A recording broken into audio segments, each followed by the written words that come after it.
Right, welcome to this edition of Miles Ahead, and we're in Germany in a Corvette Z06.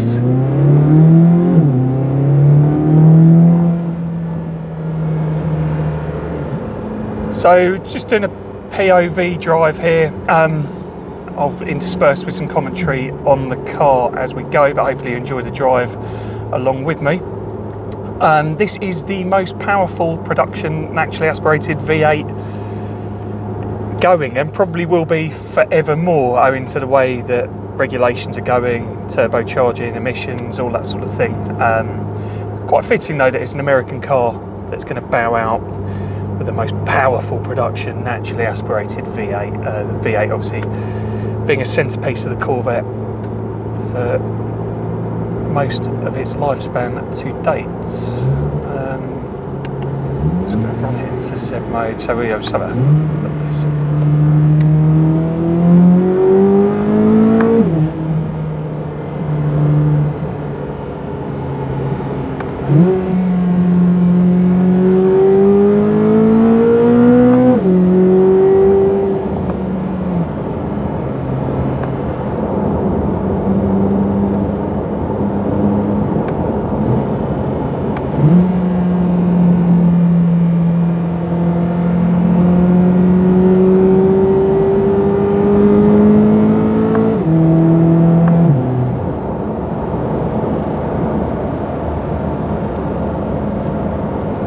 Camera up here for the rear view. As you may have noticed, there isn't much of a rear view. Quite handy.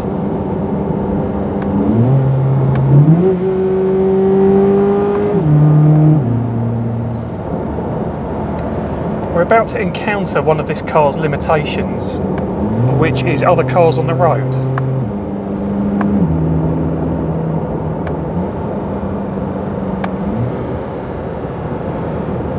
Gives us an opportunity to talk a bit more about it though.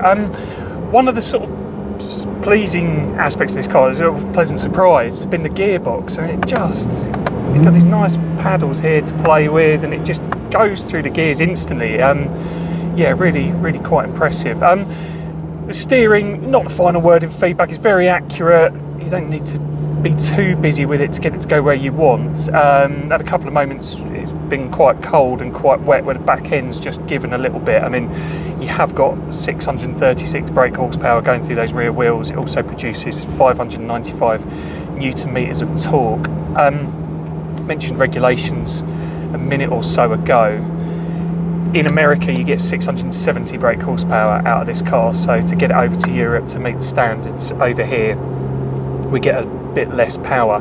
We also get a very different price point. That's been the sort of one question everyone's asked. I've not been given a specific spec sheet for this car, but we picked it up from an American car dealership just outside Frankfurt yesterday, and they had a similar C8 Z06 for sale in there. I don't think it had as many extras as this, and that was on for 190,000 euros.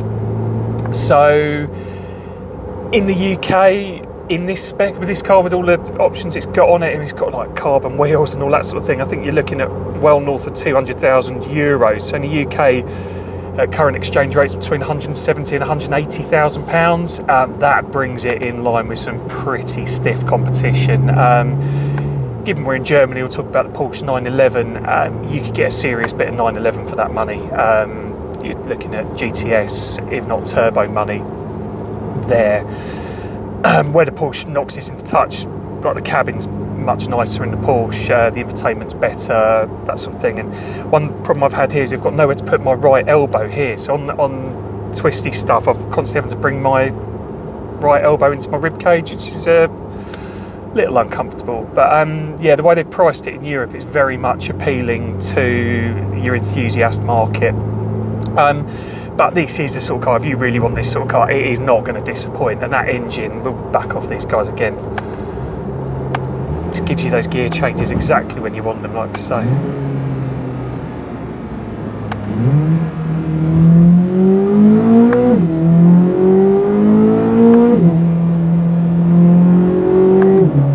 Just had the traction control kick in a bit there. It gives you a sort of dead zone on the throttle.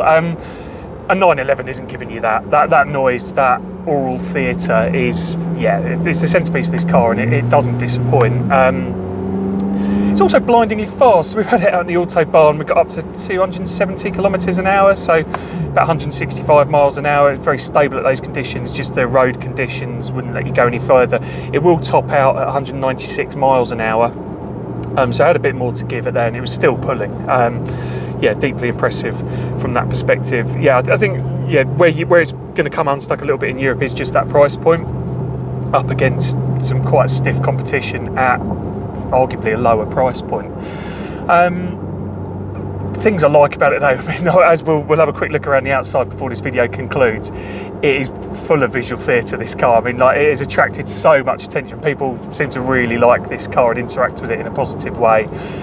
It sounds brilliant, it goes brilliantly as well. That gearbox is fantastic, and that's been the highlight. It's just enjoyable just running it through those gears all the time.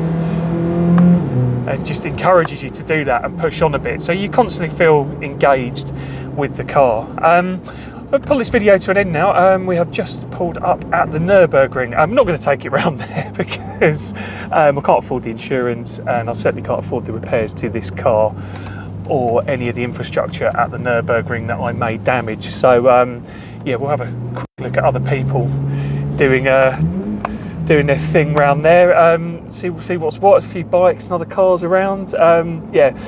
Final point about Germany, actually, wonderful part of the world down here. Nice, quiet roads for the most part. Been able to sort of explore this car quite a lot. But yeah, as I mentioned at the top of this video, we're sort of constrained by reasonable speed limits and my own driving talents. But anyway, it's enough of me waffling on. We'll jump out and we'll have a quick look around the outside. Right, we'll wrap up this car review in a lay-by to have a look around the exterior of this Corvette Z06.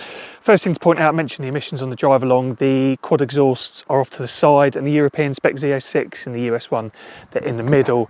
Then we're getting into the extras basically straight away. So we've got carbon rear splitter. This carbon spoiler is just is quite something. I mean, that's the first thing you notice when you see this car in a car park, is that. We'll just have a quick look at the storage space in the back, because this is a Targa top. You can take the roof off, that slides in there. We've got a couple of bags, but you can also see that wonderful V8 from here as well. And one good thing about this, it's got soft close. I say, there we go.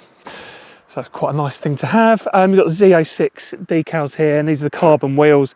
Apologies about the state this car's in. It was dirty when we picked it up, and we've done another 600 kilometres in it, so it is not clean. But yeah, they look fantastic, these carbon wheels, the lime green brake caliper through there as well. We'll just have a quick look at the interior from here as well. So get the yellow seat belts, very driver focused interior in there as mentioned, but I think it's really well put together, really great use of materials in there. And yeah, comfortable seats. Could maybe be a little bit lower, but that's one for another time. Yeah, again, carbon wheels at the front obviously, and then you've got the carbon front splitter here.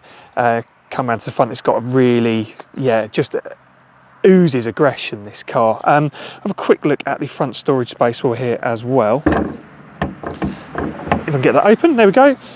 So there's enough space in there for a bag, a jacket, that sort of thing, the fluids from there as well.